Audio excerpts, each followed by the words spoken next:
Good afternoon and welcome to Science Rendezvous Kingston. Selena, I am going to ask if you would please replay our land acknowledgement. No one could hear Lindsay Brandt's words as she was giving the acknowledgement, and it would be disrespectful to begin the webinar without that. So I'll ask you to replay the land acknowledgement. Thank you.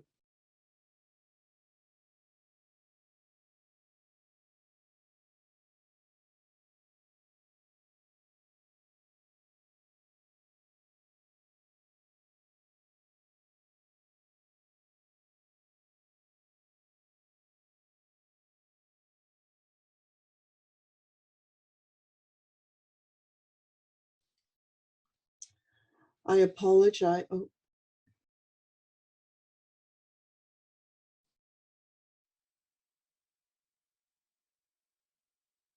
Watka Numerado Sewagoego. Greetings, everyone. Lindsay Jungens Deno Brant de Waxanazre, Gandeke Nini Wageno, Waganyato. Hello, my name is Lindsay Brant, and I'm from Gandeke, which is the place name for Tyendinaga Mohawk Territory, and I'm a member of the Turtle Clan here in Tyendinaga.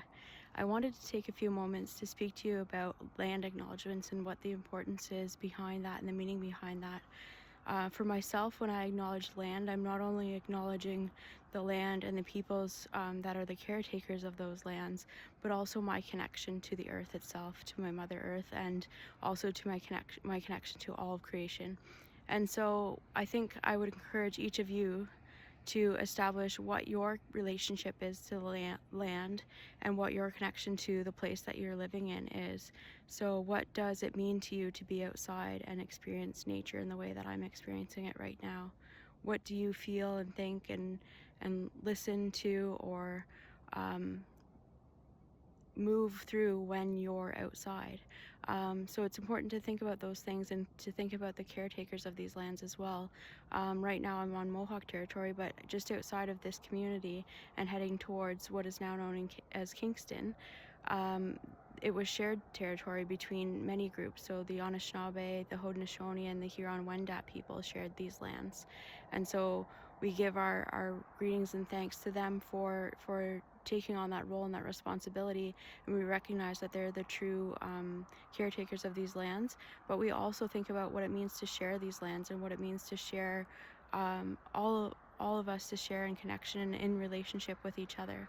So I really encourage you to think about that and what that means for you, and to explore and get out on the land as much as possible and really enjoy, cherish, and love these lands and take care of them, and they'll take care of you as well. Yawagoa, thank you very much. thank you very much, Selena, and thank you very much, Lindsay, for starting off today's webinar, which is a tour of the SNOLAB facilities up near Sudbury, Ontario. I'm just going to tell you a little bit about what's going to happen today. This webinar will be recorded. So if you have friends or colleagues who were not able to be here today, there's no problem, because they can watch the recording of this on demand, sort of like on Netflix, beginning next Tuesday. And that will give more and more people an opportunity to share in this very rare opportunity to go below ground to see what is going to happen down there with all of the experiments. I am going to ask you to hold on to your questions until the end of the webinar. You can put them into the chat as we are going along, but please remember that they won't be answered until the end of the webinar by the person on the tour who is the best qualified to answer that question. We want to make sure that you are happy with the answers and that you understand them. We are very, very grateful to the team at SNOLAB for their efforts to coordinate this important tour as part of Science Rendezvous Kingston 2022. And at this moment, I am going to ask a surprise guest, Dr. Arthur Macdonald, to please turn on his camera and please turn on his microphone. Dr. Macdonald is here today to introduce the team who is going to be speaking to you at SNOLAB. And for those of you who are not aware, and I can't imagine that very many of you are not aware, Dr. Art Macdonald is Professor Emeritus at Queen's University. He did his undergraduate degree at Dalhousie University in Nova Scotia, and he did his master's there as well. He did his PhD at Caltech University, and Dr. Macdonald has 15 honorary degrees. Dr. Macdonald was the director of SNOLAB between 1991 and 2003, and again from 2006 to 2009. And he was the associate director of SNOLAB Institute between 2009 and 2013. Since 1989, he has been the director of the Sudbury Neutrino Scientific Collaboration. Dr. Macdonald has received many awards. I will mention just two. His first is that he is the Companion of the Order of Canada, and he is the co-recipient of the 2015 Nobel Prize in Physics with Dr. Takaaki Jakita. I probably didn't say that name. He also won the John Polanyi Prize and the 2016 Breakthrough Prize in Fundamental Physics. Dr. Arthur Macdonald is still very active in the work at SNOLAB, and he has been, again, a seminal member of that team. I would like to read a quote. Professor Macdonald's achievements represent decades of collaboration in the astroparticle physics community in Canada and internationally. He inspires the pursuit of curiosity in inquisitive minds, young and old. In aligning with his legacy to foster the next generation of physicists in Canada, that's you, audience, the Macdonald Institute is honored to share his name, and it serves as a reminder of his excellence and hard work that the Institute strives to emulate.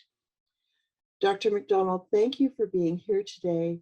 I know many, many people in our audience are delighted to have this opportunity to meet you in person, more or less. So thank you. So shall I start? Please, Dr. Macdonald. Okay. I'm getting an echo. Perhaps it was just an open mic. So, well, we should move on because I think you all signed up for this in order to get a tour of SNOLAB, which we want to move our way towards as quickly as we can.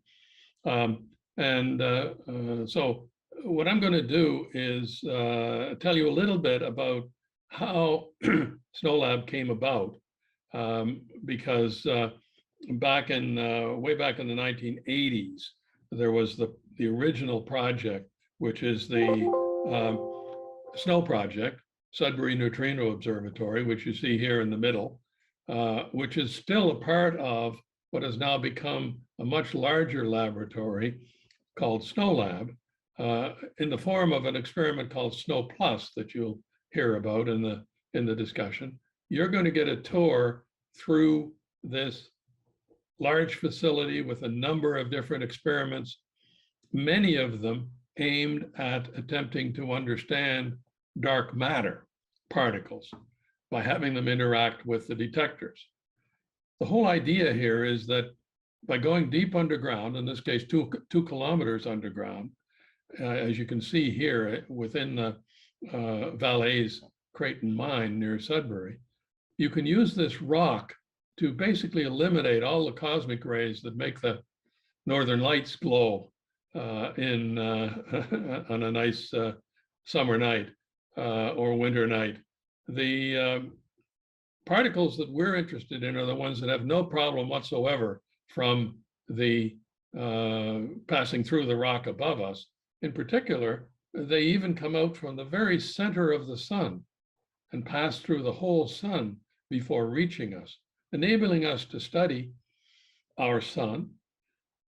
We also can use them to study our Earth in the sense that neutrinos are produced by radioactivity, uranium and thorium that creates a lot of the heat that's coming from the core of the Earth. We can use them to study dark matter, and dark matter is what gives the form to galaxies like our Milky Way galaxy and to other things that form the structure that we see in our universe. We used to think it was neutrinos that did that, but we now think that that's a lesser effect than dark matter, and so we've moved our objective on to studying dark matter particles that are capable of penetrating through the 2 kilometers above us, which removes the cosmic rays. And by making the whole laboratory clean, which we did originally with the SNO project, then we are able to avoid local radioactivity that can also mimic the sort of signals we're looking for. So you can see that these are large-scale projects. This is a person to scale standing at the top of the SNO project, SNO detector. So first of all, neutrinos are not, let me talk a little bit about neutrinos, which are part of what you'll hear about today. Along with electrons and quarks, they are particles that we don't know how to subdivide any further. We think, as of today, they are the basic building blocks from which things are built. There are 3 flavors of neutrinos: electron, muon, and tau. And this is a fundamental part of the so-called standard model of elementary particles that otherwise has very strong confirmation from many experiments. Neutrinos are remarkable particles. They don't stop unless they hit the nucleus of an atom or the electron going around it head on. And so they can travel through the distance light travels in a year of lead with only about a 50% chance of stopping. That makes them very difficult to detect. And that's why the SNO experiment, as an example, had to be a size of a 10-story building in order to detect 1 hour of these neutrinos produced by the sun. The nuclear reactions that power the sun produce electron neutrinos in enormous numbers. However, at the time we started this experiment in 1984, it was not, there was a problem because the number of neutrinos observed were about 3 times smaller than the number that are calculated to be produced by the reactions that power the sun. This would be outside the standard model of elementary particles. It would be a modification that has to be made and would be very fundamental. And so that, in fact, is what we showed, that they do change from one flavor to another. That also requires that they have a mass which is greater than 0. And that's the measurement that enabled us to, as a collaboration, to receive the Nobel Prize, which I'm proud to represent the collaboration as the recipient. So we had a question at that time. Do we know whether the answer to the problem is that the calculations are wrong, or is this other process which would change the standard model, where they change from electron neutrinos to other types, is whether that's the answer to the problem? Because if they change to other types, they would elude the measurement that had been made in 1984. And in fact, all the other measurements, there are about 3 others that were made before 2001 when we had our results. They were only sensitive, or primarily sensitive, to electron neutrinos. With heavy water, a uniquely Canadian available product, we could measure not only specifically the electron neutrinos, but also with a different reaction, the sum of all the neutrino types. And so we could tell whether the electron neutrinos matched the total or whether they were a fraction of it. If they were a fraction of it, it means they're changing their type. This is the original collaboration, only about 16 or so people back in 1984 that started the collaboration. What we built is something you'll hear described later today, and you'll tour the upper part of the detector that's still being used for SNO+. Size of a 10-story building containing 1,000 tons of heavy water, worth about $300 million we had on loan from Atomic Energy of Canada. Normally it's used in Canadian-style nuclear reactors. It was placed in the middle in a very big transparent sphere, observed with 10,000 light sensors capable of observing a candle on the moon, very sensitive to even the faintest amount of light, in a cavity which was filled with ultra-pure water to reduce local radioactivity. You can see the construction was a major engineering process, particularly when it was done underground, largest cavity excavated at that sort of depth, 2 kilometers at the time it was done.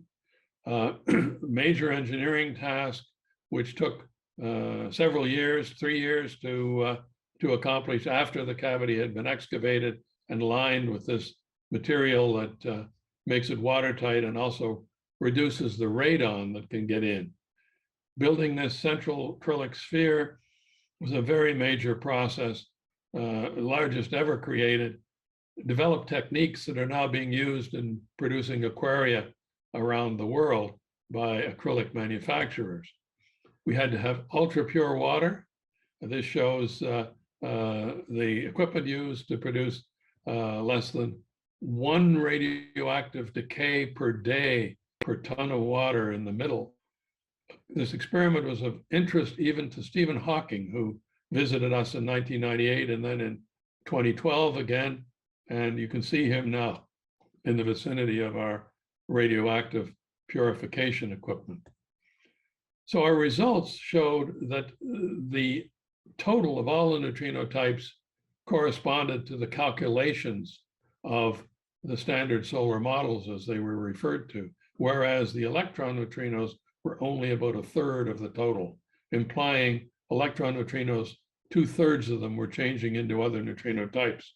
A very fundamental result leading to the Nobel Prize. Why do we care? Well, the sun is the origin of the elements, let's say the majority of the elements that are in our bodies, carbon, nitrogen, oxygen, for example. They are produced in the same nuclear reactions that produce the neutrinos, and therefore this is very important for us to understand, in fact, our very basic origins. Knowing properties of neutrinos and now properties of dark matter are important to understand how the universe has evolved. Understanding that the calculations for the sun are now very accurate is valuable when people attempt to do fusion power here on Earth, where they confine these very hot nuclear reactions with magnetic fields rather than with gravity in the sun. And finally, we had to push technology everywhere we went in this project, and that has been of value outside of the project. We've now moved on to dark matter detection, but we're also studying further properties of neutrinos. This is our concept now, to the best of our knowledge, and we as scientists always say that because our information is evolving, and we hope to contribute to that. We think that about 13.5 billion years ago, there was an enormous explosion, followed by a major inflation, as they call it, expansion. And then that expansion has continued to the current day. Energy was converted into matter in that original explosion. We think it was converted into equal amounts of matter and antimatter, but it appears as though the antimatter has decayed away. And that is one of the things we want to study with SNO+ in looking for what's called double beta decay. The second thing we want to understand is the absolute mass of neutrinos. We know roughly that it's very small, about 1/millionth the size of an electron, or the mass of an electron, but that is neutrino mass can influence the formation of stars as the universe evolves. And in addition, dark matter which is observed in our studies of things like galaxies like our Milky Way that indicate that the stars in the outer region are traveling so fast that you need a dark region of stars referred to as dark matter that can hold them in their orbits. And so when you look out on a starry night, there's 5 times as much non-glowing matter in the regions between the stars as there is in the stars themselves. And so that's what we're trying to do. And we're doing it now in an expanded laboratory created by David Sinclair and Carleton University with great assistance from Fraser Duncan on site in Sudbury, starting in 2003. And this new area, you'll see a lot of that in your tours, is in addition to the area necessary to run the SNO experiment. And we now have international scale experiments sited in the laboratory and more to come in the future. And so the physics is very exciting. It correlates with astronomy. And I'm going to turn now over to our team led by Erica Cayden, who will take you around and answer your questions and show you what we do in SNOLAB. Erica is a PhD scientist who graduated from Drexel University in 2013. She worked on a neutrino oscillation experiment before moving to Laurentian University as a postdoc and working on calibration equipment for SNO+. She's been a SNOLAB research scientist since 2016, working on SNO+, HALO, and the EXO experiment, a potential future experiment. In 2019 and 2020, she was honored with a 40 under 40 award from both the Sudbury Business Council and the Drexel University Alumni Association. She's very involved in SNOLAB's outreach office, giving presentations to young future students and scientists. She's a co-chair of the Diversity, Equity, and Inclusion Committee on the EXO experiment. She's working to make the field of physics a welcoming and supportive place for all future scientists. I'm going to turn you over now to Erica and her team, who she will introduce, and you will have a chance now to walk around with them and have a look at the underground laboratory that we have developed. Erica, I can see, is actually in the entrance to the laboratory. So Erica, please take over. Thank you so much for that wonderful introduction, Art. And I am going to quickly introduce our team that we have to take you through the lab. So we have Pietro Giampa, another research scientist here at SNOLAB, Jenna Saffin, the Education and Outreach Coordinator, Blair Flynn, our Education and Outreach Officer, and Jessica Zillems, our Chemical Technologist. Blair and Jessica will be manning our video cameras as we are walking along through the lab. So Jenna will tell us a bit more about how we get underground here. Thanks, Erica. Yeah, so as Art mentioned, we are located just outside of Sudbury, Ontario, which is about a 6.5-hour drive from Kingston, for anybody who's in that area. And we are 2 kilometers underground in an active nickel and copper mine. So you can see here kind of where we're situated. This is the lab over here. This red is the ore body that's being mined. And this here is the number 9 shaft, which is how we gain access to the lab.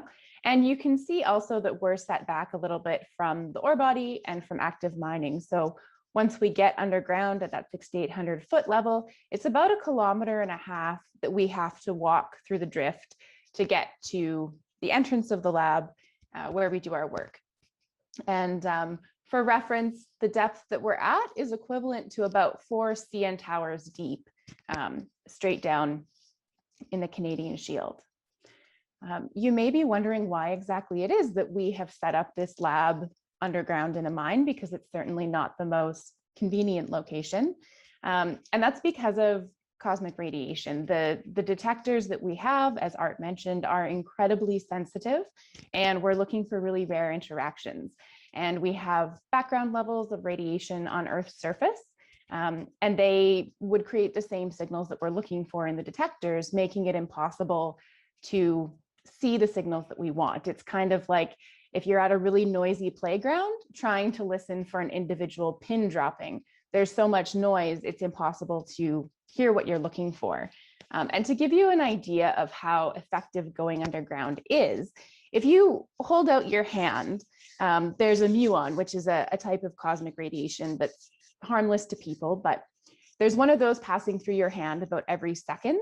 Whereas if we're underground at SNOLAB, you would have to hold your hand out for a month or maybe longer for a muon to pass through it. So that's a really big reduction in the amount of background radiation that we're dealing with. And being underground allows us to successfully operate these detectors. So getting to SNOLAB, what does that look like? If you were coming for a tour, you would arrive on our site here early in the morning. This here is the mine complex. This green structure is the top of the shaft. So that's where the industrial elevator takes us down underground. This here is our surface building, which is where we would meet. We would do a little safety talk. And then because we are entering an active industrial mine, it's really important that we're safe. And so we would all put on PPE, which includes a reflective suit, a hard hat with a cap lamp, safety glasses, a belt, boots that protect both your toes and your ankles, and some gloves. And so everybody would look something like this. And then we would head over to valet and get ready to get on the cage and head underground. So the cage is an industrial elevator. There's 2 decks, so 2 levels of people can head underground. And as you might see, there are rail tracks here, and that's because that's how we ship things underground in a mine.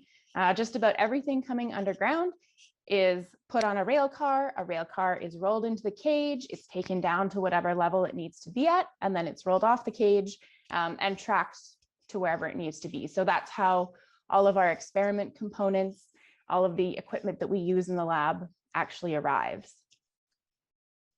So to give you a little sense of what it's like to be on the cage, we're going to play this video.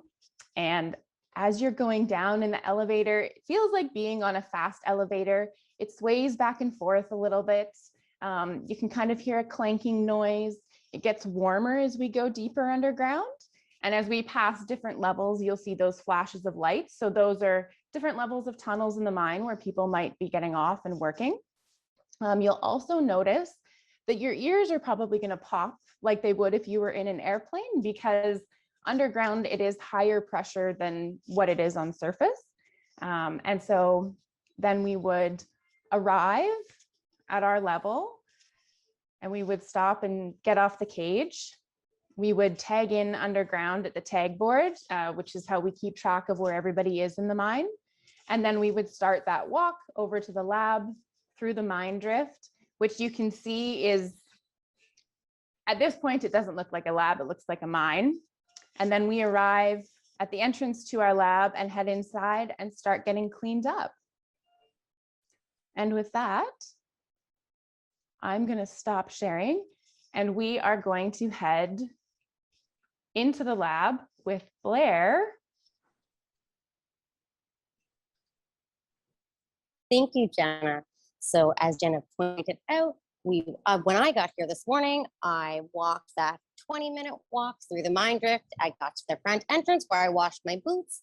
I came inside and I took a full shower in our shower and change room. So that's a whole hair wash, full shower, and I put on a new set of clean room clothes. So that's how the people get into the lab, but all of the materials that come into the lab, so all of the items that the experiments are built out of, and every item here in the lab also needs to get cleaned before it can come in. So that happens in the car wash, and that's the area that I'm in right now. It's our cleaning facility. It has that special name of car wash because it can accommodate a whole rail car. So it's set into 2 spaces. There's one that faces the mine drift and one that faces the lab. It's really important for us to control the amount of dust because, as one expects, the mine is very dusty, and that dust is a source of low-level radiation for our experiments. So we want to keep as much out as possible. And I'll turn my camera around to give you a quick little sense So I'll just show you, this is the very large door here in the car wash. And there's the one side that faces the drip. There's a rail car there. And this is the clean side. These are all items that are about to be cleaned. And these are a few items that have been cleaned and they're ready to head out into the lab. When we head into the lab, all throughout the lab, there's areas like this blue mat in front of me, and that's to help keep the dust down as we go to the different spaces. So I'll flip my camera around again. And with that, I'll send it over back to Jenna, who'll tune in with Jessica by the Pico Experiment. Thanks, Blair. Yeah, so Jessica's going to show us one of our newer experimental areas. And Pietro is going to tell us a little bit about some of the dark matter experiments that are there. Awesome. Welcome everyone to the first portion of the lab where you can see some of the state-of-the-art dark matter experiments that we have here at SNOLAB. The experiment that you see in front of you is the Pico experiment. It is a rather interesting experiment because it works almost like a glass of very cold Coca-Cola, where you see a lot of bubbles coming up from there. The concept is very similar. So we use a similar technique where we put a liquid in what we call a superheated state, where the liquid can change between gas form and liquid form if energy is introduced in the system. And as Professor Macdonald indicated before, being 2 kilometers underground is the easiest way to stare into this unknown component of the universe that we call dark matter. So this experiment normally sits inside a water tank to shield from radiation that is present within the lab, and is looking for tiny instances of dark matter to come and effectively hit a molecule inside the detector such that a bubble can be formed and can be imaged or photographed. And then we look at the number of bubbles, we look at how many bubbles and how they sound, and we can differentiate and tell if a dark matter particle has interacted with this detector. And it's rather unique and a great opportunity that we get to see it fully exposed for these tours. So that's great. Another portion in this area is the CUTE facility that we can see in the background over there as we're slowly moving. So it's a big tank that we're currently getting to. So the CUTE is actually a testing facility. So we use this big water tank. Inside the water tank, there is what we call a dilution fridge. So it's a very technical instrumentation that we can see as we go around. We're actually fortunate that it's currently being pulled out. It's a very, very state-of-the-art fridge that enables us to take components or materials and bring them down to almost absolute zero. And so in this facility, we actually test the new technologies and new development to see what are the next techniques that we can use to look for dark matter. For example, one of the plans is to test quantum devices in this testing facility. There are other examples on solid state devices and superconducting materials that we want to test in there. So we don't directly do dark matter searches here, but we do the technology advancement that we need so that we can launch the future. And speaking of the future, if we turn to the right, we can see another experiment that is currently under construction. So here's an example of what we call the Supercdms Experiment, which uses superconducting technology to look for dark matter. What we see here on the ground is actually the vibrational platform. So these experiments are extremely sensitive and they really push the envelope of their technology. And so one of the things that this future experiment that is currently under construction at SNOLAB is very sensitive to is vibrations from the environment. So this platform was built to completely isolate the experiment from the mind from a vibration perspective, so that if any shakes, any person that walks by, any equipment that may moves, does not impact the operation of the experiment at all. And we can see down and further in the line is an even further clean room. So there's a space within our clean lab where it's even further clean. There are fewer and fewer particle specks or dust specks in there. And so this is I'm not sure whether we'll be able to peek inside, but this clean laboratory has been developed specifically to assemble the state-of-the-art superconducting the dark matter detector so that we can build it underground in a super clean environment and be ready for a dark matter search so that we can be sensitive only to dark matter particle interacting with the experiment. With that, I'm going to pass it back to Jenna as we go into see Pietro. repair. Yeah, so Jessica is going to take us over to another area of the lab, which is our life science and chemistry lab. And now that you've gotten to see a little bit the scale of how big these experiments are, it might not be super surprising to hear that even though we're a science lab, the majority of our staff aren't scientists. We need engineers, we need cleaners, we need people to help maintain the facility, we need tradespeople. And experiments of this scale require really significant support services. So one of those support facilities that we have in the lab is our chemistry and life science lab, which we're just arriving at now. We also have a water purification plant, a machine shop, and some other facilities underground to support the science. So this is the chemistry life science lab. And one of the cool things about having this unique environment underground is that although it was designed for physics, there are also some biology experiments that are taking advantage of the unique environment that we have. One of those is a project called Repair, which is studying the effects of really, really low background radiation levels on organisms. We have a lot of data on how organisms do with regular background radiation levels, and we have a lot of data on what happens when organisms are exposed to high levels of radiation, but we don't really know what happens when we're at subnormal background levels. So the Repair project is a project out of the Northern Ontario School of Medicine, and they're looking at how different cells and organisms develop. One of the things they've built is what you're looking at right here. This is actually a low radon glove box. So they've built this box underground where they can incubate cells in different organisms. Again, an even further reduced radiation environment compared to the rest of the lab. And they've used 5 different types of organisms in their studies. They looked at whole lake whitefish embryos. They've looked at nematodes, which are a little kind of worm. They've studied human cells. They've looked at yeast, and they're now partnering with another biology experiment that's using fruit flies as a human model. And of course, there's also a lot of support work that's done in kind of the chemistry side of the lab for the experiments here. And Jessica can tell us a little bit about some of the work that her team does supporting experiments on the chemical side.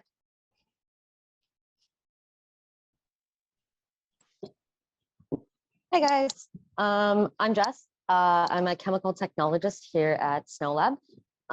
So as you all just heard, we're in the life science and chemical lab underground. So this lab is obviously here to support both biological research and also any sort of chemical support that we can put forth. The scientific support team is basically here to provide support towards the scientists and the experiments here at SNOLAB. Obviously, they need quite a bit of help with various different things. So support can look very different depending on the task in the day. Sometimes support is chemical inventory and answering scientific inquiries. Sometimes support is actually performing analysis and tests and things like that. Basically, any way we can help and put any of our knowledge forth. So I'll just flip over and give you guys a little sort of walk around. So we do have quite a bit of instrumentation present underground as well. So this is how we do our analytical testing. We can do UV vis testing, total organic carbon, X-ray fluorescence, turbidity, dissolved oxygen, a wide range of different parameters. Often we're testing our ultra pure water and keeping an eye on that, or we're putting forth effort into QA for the SNOW+ experiment. We just finished a really large QA run for them, which has been a really big achievement for the scientific support group and the SNOW+ team as well. So there's lots of infrastructure and support happening from the scientific support team down here. Fantastic. Thanks, Jessica. Now we're going to switch it up and we are going to go back to Blair's video, and Erica is going to tell you a little bit about the SNOW+ experiment. Yes. So As Dr. Macdonald clearly stated, SNO used heavy water to search for neutrinos from the sun and make some measurements about neutrinos and their own properties. So SNO Plus uses that same hardware, but is filled with a different liquid, a kind of mineral oil that has some extra chemistry to produce some extra light. So we're looking for different neutrino reactions with the same hardware. And we're looking for neutrinos not only from our sun, but also from the Earth itself, from nuclear reactors in Southern Ontario, and from stars that explode from supernova. So we can see neutrinos from all of those sources, and they make slightly different signatures in our detector. So as Jessica just said, we finished a huge campaign of filling this detector with the mineral oil and the chemistry that produces extra light from the in the oil, so that we can get as much light as possible. And we are settling in for a physics run before we add another component to the detector, something called Tellurium. So this is, again, what Dr. Macdonald was talking about, this neutrinoless double beta decay reaction. So that can tell us about the quantum nature of the neutrino. And in measuring this can let us also know maybe other properties like the mass of the neutrino. So we can use neutrinos to study their sources. We can also use neutrinos to learn about their own properties. So we see Shimon Manetsky there, another research scientist who is showing us the data that is coming in from the detector. So all those blinking lights are all of the photo detectors that Dr. Macdonald talked about. We've got, almost 10,000 of them in our detector. So each flash of light, which means they see something. So they go off, we get data read out about 2,000 times a second, but we only see a neutrino maybe 5 a day. So there's a lot of data to sort through to get the signals that we're looking for. This is an air shower. This is what we have to do to wash off any of the dust that has settled on us in the lab before we get from where we eat lunch, where Blair started out, to this side of the lab.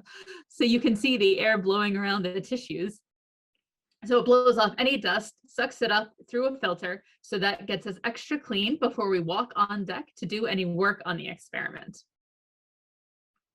So there's still some things that need to be maintained for the detector, but it is pretty, runs very smoothly. And so we have scientists all over the world monitoring, by Shimon, monitoring the detector, making sure the data that's coming out of the experiment is good, and then performing analysis on it. Fantastic. So Blair is going to head around the corner and show us another one of those support facilities that we talked about. That is a really exciting new project in the lab. Yes, so this is a new facility for the lab. It is called a liquid nitrogen plant. So many of our experiments use nitrogen to keep things cold or to keep things inert. So we don't let any of the air in the mine contaminate any of the materials in the lab.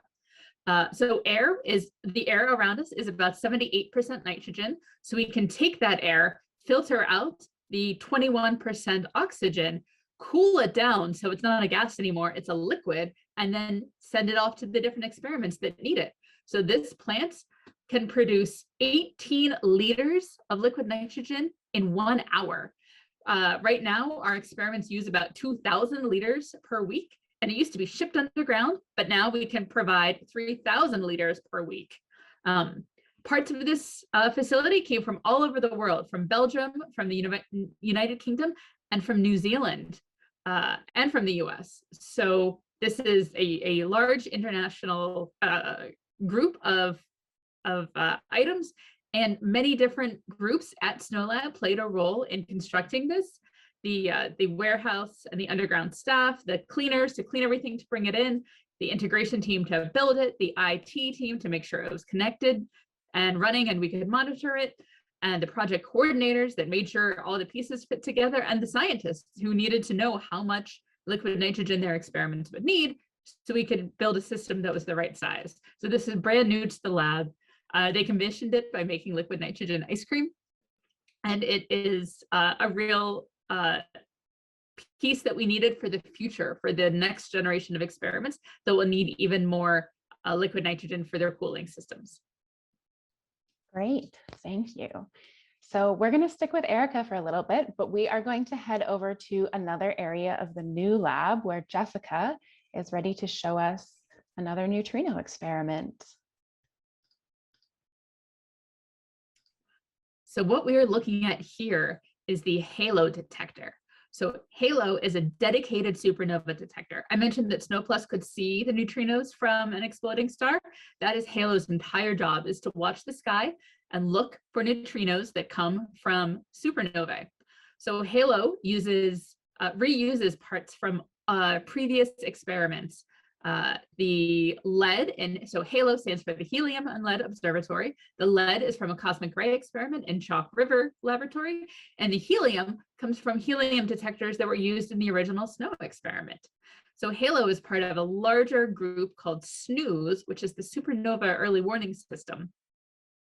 So the signal from HALO and the signal from other neutrino detectors that are sensitive to a supernova, all of their data systems are tied in together. So if HALO sees a big burst of neutrinos, like neutrino experiments did in 1987 when there was a supernova, and other experiments see a big burst of neutrinos, they can take the timing of their signals, figure out where in the sky the neutrinos are coming from, and tell astronomers to point their telescopes in that direction. And maybe we can see a supernova as it's happening.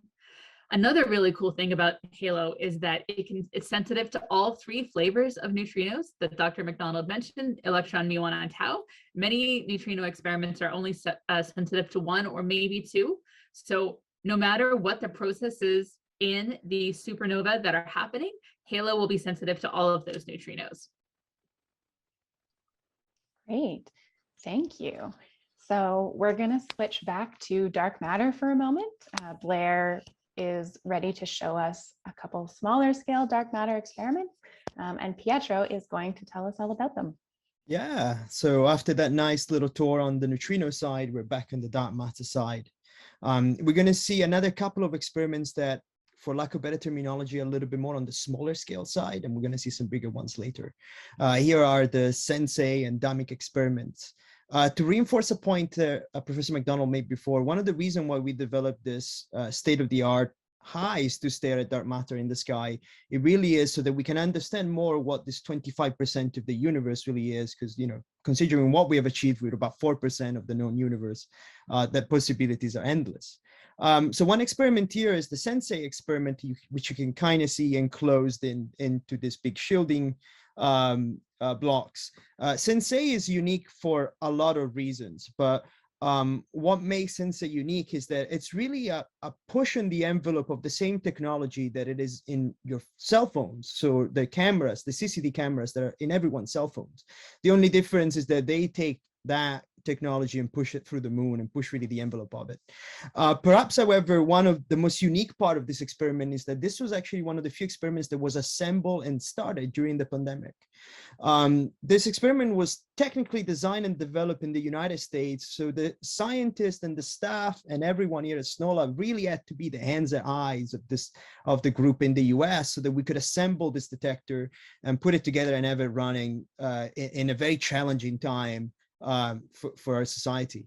And so it was a remarkable achievement. So now it's up and running, which is a shame because we don't get to see the full technology exposed, but that's a good sign in this laboratories. If you can't see the experiments, it means they're collecting data and doing good science. However, what you do see is the shielding, and the reason why there's shielding around it while we enclose these detectors inside these big blocks of water or these big bricks of lead is because, aside from shielding from all the cosmogenic, it was mentioned earlier, with 2 kilometers of rock, you still have some radioactivity coming from your surroundings, from the walls of the radio. So it's important to block those too.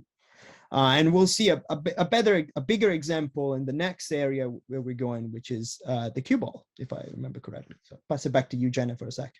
Yeah, so as Pietro said, we are going to head over now to the cube hall where Jess is waiting to show us one of our bigger experimental areas at SNOLAB. It has space for a few pretty large scale experiments to be set up. And it's kind of cool because right now we have experiments there that are in a couple different stages, so you can see a little bit what the process looks like as things are being built. Yeah, and This is a little bit closer to my chest. So the experiment that you see right now, as the camera points to it, you see the very top of the Deep Freeze 600 experiment, is the sole reason why I packed all my belongings and moved from England to Canada, was to complete my PhD on the program. And I effectively lived in this area for about 4 years, which was pretty great. So the experiment that you see, Deep Freeze 600, is a larger scale experiment compared to what you've seen before, but it's still answering that fundamental question of understanding what dark matter is and better understanding our universe. The experiment itself is 3 tons of liquid argon, so one of these noble gases in a liquid state, and we look for a dark matter particle to come in, interact with the argon, and that actually generates a flash of light that we can measure with photosensors, similar to what the snow detector, the snow plus detector that Erica mentioned before. What you see at the tops are all the plumbings and all the a careful gas handling system that delivers the argon into the core of the experiment, which is located underneath the deck that you see right now. And this development was also remarkably significant, getting purified argon and liquefying the argon all the way down to the experiment was remarkably a great achievement and great point. And the other camera that you see now is at the very bottom. So as you can see, this detector sits in these big tanks that you can see where it's slowly walking around. And these big tanks actually contain water. Again, to shield this detector, here's a great picture of the Deep Freeze 600 detector. You can see the big tank with the detector hanging in there, as it would look like inside. And inside that tank is all the water, again, to shield it from all the surrounding. And I also want to point out, you see this big piping at the very top. One of the things we didn't talk about perhaps enough is safety is really an important factor of what we do here at the lab. So everyone has to stay safe and whatnot. And so we do great calculations to make sure that if any critical failures happen to experiment, we're capable of mitigating that. So you see this piping is in the case of the Deep Freeze 600 detector would completely destroy it. We can vent all the cryogen out and prevent any critical failure that could damage the people working there. So safety is a big factor. And another experiment to point out, perhaps here on the left-hand side, is the NEWS-G detector, which is another dark matter detector, sensitive perhaps to a dark matter that is a little smaller than what Deep Freeze 600 is looking for. And it's a big sphere of gas that looks for dark matter particle interaction to generate a lot of free electrons, so charges of electricity that passes through and they can measure. Again, we can't stare into these experiments because they're running, so they're taking data and they're doing good science. So we don't get a chance to see the detector itself, but if you have a chance, Google it, go on the SNOLAB website, and you can see pictures like this one where you can see the copper sphere that contain the gas and everything. What makes this such a great, unique, state-of-the-art dark matter detector. And with that, I think we're done in the cube ball. So I'm going to pass it back to Jenna, and we're going to go and see another spot in the lab. Cool. Yeah, thanks. So we are going to head over to our last big experimental space at SNOLAB. And Erica is going to tell us a little bit about what is set up in there right now, and also what's coming in the future, because this is kind of, the last big space that we have available at the moment, which is really exciting. I'll hand it off to Erica. It might take Jessica just a few seconds to get there. Yes, so the space that we're in right now, the cube hall, is quite large. We will also look at the cryo pit, which is quite large. The volume of the two spaces together is the volume of the snow cavity, where the Snow Plus experiment is right now. So these halls where we have our experiments underground are just absolutely massive. So we can fit 3 experiments here in the cube hall. We're hoping for just one experiment to take up the entirety of the cryo pit when we get there. And that experiment will be a next generation neutrinoless double beta decay experiment. So it is looking for, again, this neutrinoless double beta decay reaction, which will tell us about the quantum nature of the neutrino if we see it, the cryo pit. So there are 2 experiments that the world's governments, or 3 experiments the world's governments are trying to figure out how to fund right now, because they take so much resources and there's so much involved in building them. 2 of them are looking for SNOLAB as their home. One uses, it's called Legend, and uses germanium crystals, similar to the Supercdms experiment, to look for this reaction in an isotope of germanium.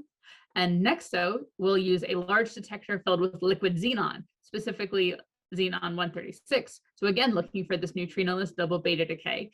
Nexo is very cool because it looks at the light and the charge that is produced by this reaction and combines the signal together. So either way, SNOLAB will be poised to host one of these big experiments and look for more about the quantum nature of these neutrinos. In that space right now is what you see, the metal on the side is a xenon distillation column. So to create these experiments, you need a lot of xenon, and especially a lot of this one isotope of xenon. So we're looking for ways to isotopically separate the different isotopes of xenon in a cryogenic distillation column to just get enough of the one that we need. So we've already ran with argon, and we are filled with krypton right now and moving on to xenon next. So this is kind of research and development for the larger experiments in this incredibly tall distillation column. So here are the different views of the cryopit, which is just exquisite. And I guess all this to say that with the small scale experiments that are running now and the bigger scale experiments that are in the planning and development stages, the future is very exciting for SNOLAB. Very exciting. Thanks, Erica. And we're coming to the end of our official tour, so we're going to move into questions and answers very shortly. I'll keep an eye on the chat and also the Q&A box and put them to our panelists to answer. One thing I wanted to mention quickly that you might have seen in a lot of these videos is these kind of blue tubes that are attached to the walls and the ceilings, and those are actually ventilation ducts. So the reason they look like tubes right now is because air is being forced through them and circulating air throughout the lab. And it's nice because these tubes are a little bit easier to clean than kind of traditional metal ducts. And also, if you remember how we talked about everything coming into the lab has to fit on a rail car, you can fit a lot more folded up fabric on a rail car than you can traditional metal tubing duct. So thank you to Blair and Jessica for being our eyes throughout the lab. At this point, I'm going to pin our speakers so you can see them, and we will open it up to questions.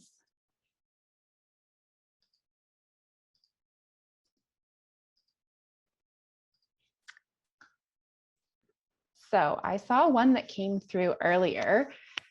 How come dark matter isn't really shown in states of matter? Pietro, can you tell us a little bit about that?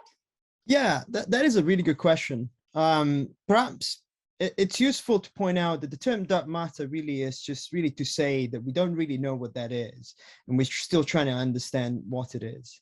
However, what we do have evidence for, especially when we look at the astronomical scales or a galaxy's formations or galaxy structure, is that we have strong evidence to believe that dark matter is still particle in nature. So one way to think it is that at a fundamental building block of the universe is very similar to what we call ordinary matter. It's made of subatomic particles. We just don't quite understand what are the laws and regulations that mitigates those particles and how they communicate with what we refer to as normal particle. But perhaps it's not necessarily a different state of matter, as perhaps a set of laws and subatomic particles that we haven't quite figured out yet, if that makes sense. Thanks, Pietro. We have another question. How long did it take to build the whole place? The whole lab, I think. Blair, do you want to tell us a little bit about the history in that process? Sure. So the lab excavation, so that's starting to dig out all of these spaces that we walked through today, started in 2006, and the official lab was ready to open and it was like completely done with all of the shotcrete that's on the walls behind me, troweled smooth and painted, and the supply, the support infrastructure ready to open in 2012. So it's a big project, but now we have an amazing facility with so many different kinds of science underway. Yeah, and I see that Art said he actually is available. So I might ask him if he wants to say a few words about the development of the original part of the facility for that snow experiment, because it's quite a cool story. Well, I think, let me start by complimenting my colleagues. That was really, you did a wonderful job of showing things underground right now. The original experiment, there was, as I mentioned, 16 people came together in 1984. It took until 1990 to get the funding for it. It was a very major project for Canada. It was 75% Canada, 25% US, and about 20% US, and about 5% from the UK. It took until about 1998 to do all the construction, 3 years of excavation, and a number of years to do that complex construction. We started running in 1999. We had our first results in 2001 and 2, and then 2 other phases until 2007. So it was in 2002 that we had results that there are stringent requirements for acceptability in particle physics. In this case, we wanted to be able to prove that there was only one chance in 10 million that neutrinos were not changing from one flavor into another. In other words, our evidence that they were doing that is very solid. It's like getting a Gallup poll before an election of the entire electorate of Canada in terms of your accuracy, in terms of whether you can trust it or not. So it turned out to be a very big success, but took a while. Fantastic, thank you. So there is another question in the chat. Erica, what is your favorite part of SNOLAB? There are so many things to answer. I think my favorite part of SNOLAB is the variety of people working underground, that it's not just scientists, that we have an amazing complement of scientists. People from all over the world have come to work here. I came here from the United States, but that we have so many different people working together to move forward the science, that the integration team to help us build the experiments, and the chemical technologists to help us make sure that the things we're putting in our experiments are good enough and clean enough.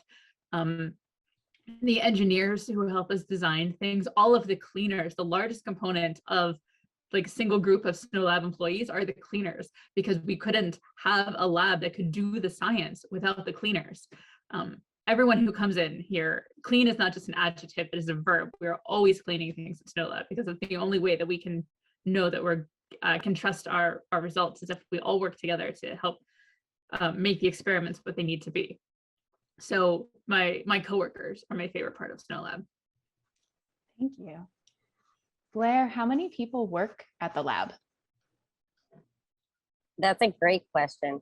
So there is just over 150 people that are full-time employees of SNOLAB, and roughly half would be on surface and half would be spending their work days underground. But in addition to our full-time staff, we have many students that come through and many users of the facility that come to do the science and help support the science that's underway. And that group is over 1,000 people that come through every year.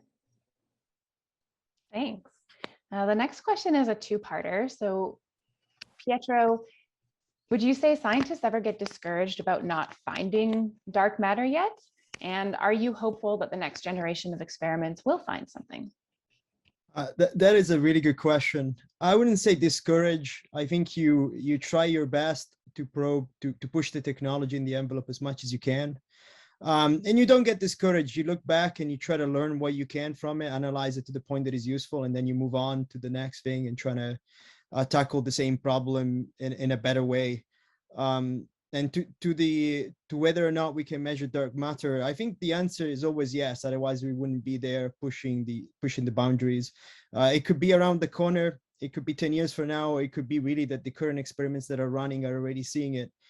We just have to keep our heads down and keep working on it. And if we don't see it, think of better ways to look at for it.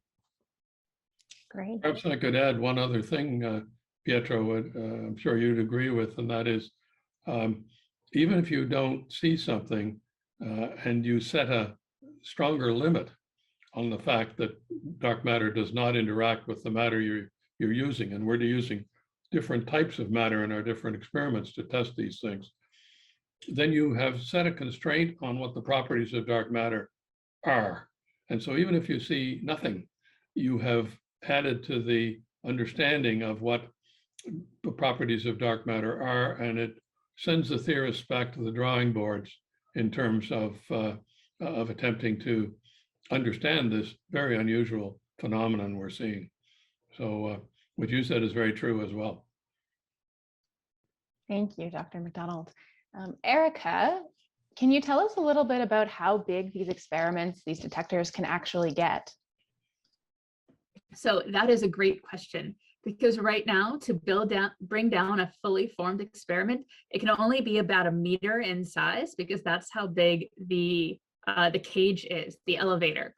So one great thing that the SNO experiment did, as Dr. Macdonald said, was bring down pieces and bond the pieces of acrylic together. With the DEEP experiment, they had the central volume that they even cut in two, they bonded that back together, and then they have light guides, so other large pieces of acrylic to connect the photosensors to the central volume, and they bonded all of those together, so it looks like a kind of like a porcupine or a sea urchin.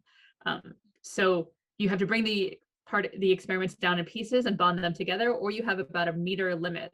So this is something we have to figure out in our planning and design stages. How big or how small of pieces can we bring down? You know, we have this large piece, how much do we have to cut them down and then reassemble them in a clean way that does not introduce any other radiation or backgrounds in that reconstruction stage into our experiments.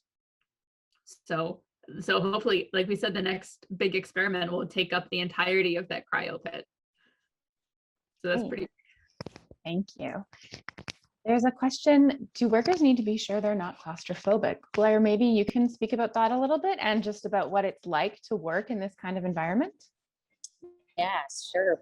So as I maybe get the sense of in the space that I'm in right now, it's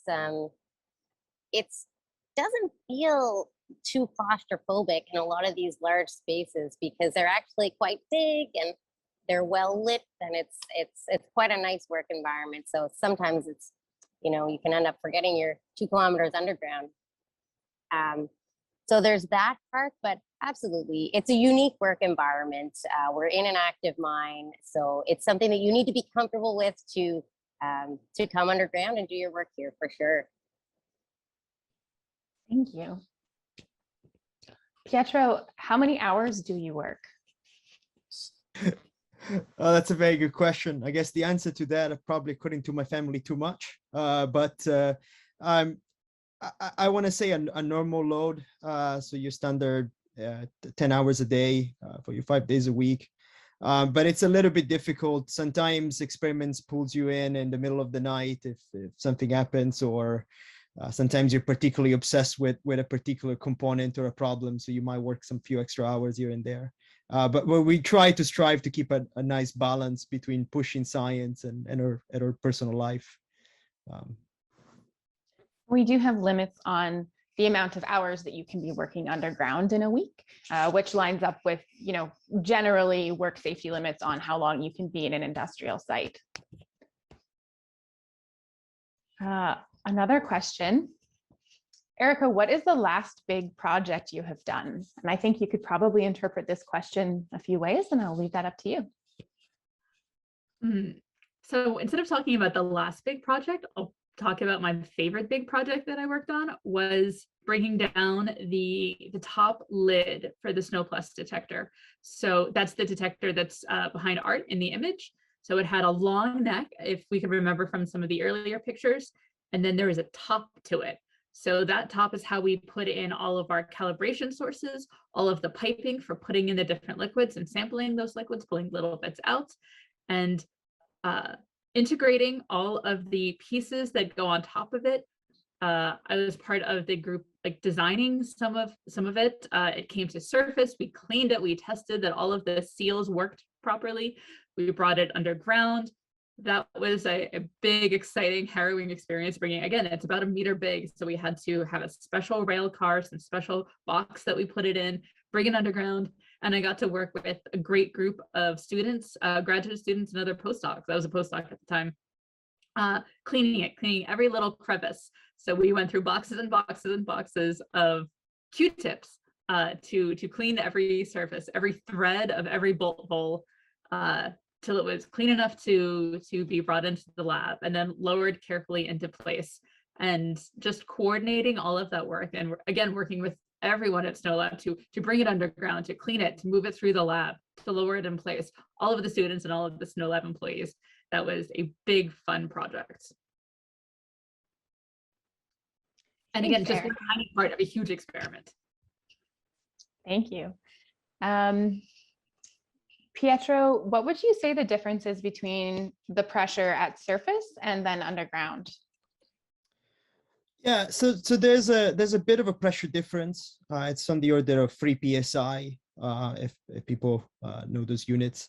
So what does that really mean is that you have to be careful, especially when you bring equipment down, or say, for instance, if you want to bring down your Pringles, you want to make sure that you're careful and you account for that, so that if you bring some specified equipment, everything gets, doesn't pop off or anything like that. But there's a little bit more pressure on the ground, obviously, because you're a little bit closer to the center and you have a little bit more intake pressure, and also the mine works with positive pressure to push air through. It's mostly, the only way that you really get to feel it is when you're on the cage and you go down. Aside from that, it's just an extra nuisance that you have to account for when you design or specified equipment for your experiments, if that makes sense. Great, thank you.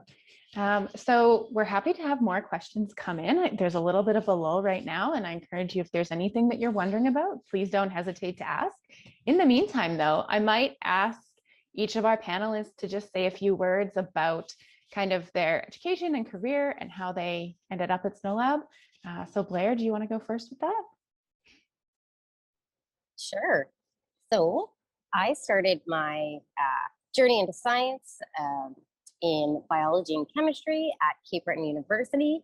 I made my way to Sudbury to work on metal accumulation in plants. I got to do lots of different work, and some of that involved speaking to the community about the work we were doing. And I eventually got to do very neat work with Science North, which is a large science center here in Sudbury, designing exhibits. And it was there that I realized, very appealing to me to communicate science to others. So from there, I made my way over to SNOLAB in the Education and Outreach Department, and I've been here since 2016. And I learn new things every day. Thanks, Blair. Pietro? So I actually started in Europe, in England. I did my undergraduate at Royal Holloway University. I always wanted to be involved in particle physics, but I hadn't really had a chance to figure out exactly what I wanted to do. And then I was fortunate enough to cross paths with Professor Jocelyn Monroe, and she has such a unique passion for particle astro that sort of launched my passion. You sort of kind of absorb it one way or the other, and that kind of what took me to Canada, where I moved on to Queens to do my PhD working on the D3600 experiment. And today I'm here at SNOLAB continuing the same research, hopefully as good as Jocelyn does. Thanks, Pietro. Erica? Yeah, so as Art so kindly said, I did my PhD at Drexel University in Philadelphia. So I worked on a neutrino experiment at a nuclear reactor in France. And I learned there how much I liked being on site, building the different parts of the experiment. So I knew for my postdoc, I wanted to be where the action was. I wanted to be in the room where it happens, building based where the experiments were. So I came up to Laurentian and did my postdoc on SNO Plus and kind of integrated myself into the lab, and then became a research scientist here. And now I get to work on all different aspects of like some of the different experiments. And I work a lot with Blair and her team doing talking about science, because that is something we all need to do more of. Thank you. And I'll just put out maybe kind of a last call for any questions before I ask Art to maybe say a couple words about his journey into physics and where he is now. Well, I also started in Cape Breton. I went to high school in Sydney, and went to Dalhousie University. Cape Breton University didn't exist at that time, actually. It's a real addition to the community. And took physics at Dalhousie. I had a wonderful math teacher in high school, and that person is the person who inspired me to look at something using math. And quite remarkable, small town, 35,000 people. In my graduating class, there were about 30 people in the particular, probably the nerd class, you would say, that was interested in math and science. 3 PhDs out of that class, primarily because of that math teacher. And it made me realize just how important mentors are in terms of inspiring children in school to pick a career that is good for them. And I certainly was inspired by that teacher. And I know a number of you on the call today are teachers, and we're very pleased to have you with us. Our attempt to reach out to particularly students in STEM is to try to see if we can enrich a bit the things that you have available to present in your classes. But we have a lot of respect for what you're doing. And I certainly do, based on my experience in high school. So I went on from Dalhousie to Caltech, and then graduated with a PhD in physics, and then went to Chalk River Laboratories, Chalk River, Ontario. Then I was a professor at Princeton for the 1980s, and during that time became involved in the SNO project from the very beginning, and then moved to Queen's University in 1989, and I've been there since. I've retired from teaching about 8 years ago, but I'm still somewhat, well, fairly involved in various experiments that are happening in neutrino physics and dark matter. So that's kind of my story. Thanks very much. I see we have one more question. When you were building the experiments, did anything go wrong? I'm sure everybody has a few stories about this. So maybe Pietro, if you want to go first, and then we'll hand it over to Erica. Yeah, sure. I mean, I don't like the term going wrong. I think it's things go sometimes not according to plan. But the reality is that unfortunately is comes with the territory when you push, especially technologies to their boundary and you push the envelope. What you do is that we do an incredible job, I think, at preparing for every single failure mode, and that comes from our safety mentality here at SNOLAB. So you, to some degree, you're ready. So normally when something goes wrong, you just go through the procedure for that particular failure mode. And if something goes wrong unpredictably, you just need to understand that it's just the nature of what you're doing. So you analyze it to the, as I said before, you analyze it to the point that it's useful, and then you move on from that. And actually, I really like my favorite Phil Jackson quote that, you know, this stuff is art. If it was easy, anyone would do it, and that's why we're pro. And so again, we take everything that comes at us, and we find a way to push it forward. Erica, do you have a story to share? I think I'm going to follow along with what Pietro said, that it's more appreciation of the planning to prevent things from going wrong, or thinking of all the possible ways that things could go wrong early in the process. And then again, at every iterative step of the process, so we can think of how to fix these problems before they become problems, or of ways to act safer, even little things of, let's buy the clicky pens instead of pens with caps, so we don't ever drop pen caps where they shouldn't be dropped. All these little small choices that we can make to make the experiment cleaner, make everything safer, make all of the people safer working on it, and then making the whole experience better for everyone. I'm going to step in now because one of the things that I know is that for a lot of the classes, it's getting very close to bus time. And so we need to make sure that our teachers have the opportunity to get their classes ready for the end of the day. Blair, I would just like to say that when you and Kim Garrett, the other Science Rendezvous coordinator, and Alexander Wright and I met, I think it was back in November or December, to actually talk about and think about how we could do a virtual tour of SNOLAB. We had no idea that this afternoon was going to exceed our expectations in absolutely every single way. So Jenna and Jessica and Erica and Pietro and Blair and Dr. Macdonald, I cannot say thank you enough to each and every one of you for the time and thought and effort that you have invested in this afternoon to enrich the lives of so many people. We have had a number of questions about where the webinar is going to be, and I have answered that individually in the Q&A, but I have the email address of everyone who is part of this. And what I will do as soon as that webinar is available is send that out, because I know that there are people who want to share. Thank you so much from Kingston, where it's sunny and lovely, all the way to you, 2 kilometers underground. You have just gifted us in so many ways. Thank you. Thank you. Thank you. Well, thank you to you and your team, Linda. You were wonderful to work with. And thank you to everyone who joined us today. We're so happy that you could.